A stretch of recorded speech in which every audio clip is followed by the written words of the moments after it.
Salam mənim canlarım. Deməli, nə etmişəm? Balaca kusok banan, əzib çəkdim üzümə. Biraz bir 5 dəqiqə onu masaj etdim barmaqlarımdan geçək. Yumuşaq. Daha sonra türk qəhvəsi götürdüm bir çay qaşığı. Onun üzərindən başladım barmaqlarımın yeni ucu ilə onu çəkməyə. Yumuşaq peeling kimi barmaqlarım üçün dayə formasında gəzdirdim qaldı. Bu qalanda bananla kofe bir yerdə qarışdı. Üzdə bu forma alındı və quruyur. Quruduğu üçün bunu belə sərt şəkildə təmizləmək olmaz. Çünki dəri qızaracaqsa dərinəcək. Onun üçün də nə edirsiniz? Barmaqlarınızı isladırsınız, suya batırırsınız, isladırsınız və ovaraq təmizləyirəm.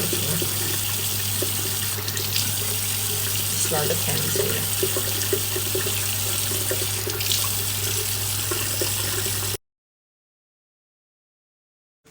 Cavanşir üçün kaşa pişirdim. Gerkules kaşası. Bir xörək qaşığı gerkules götürdüm bişmiş. Üzərinə biraz da çay qaşığının ucunda bal da əlavə elədim. Çəkdim üzümə. Yine bugün elədiyim proseslər hamısı nəmləndirici xüsusiyyətə malikdir.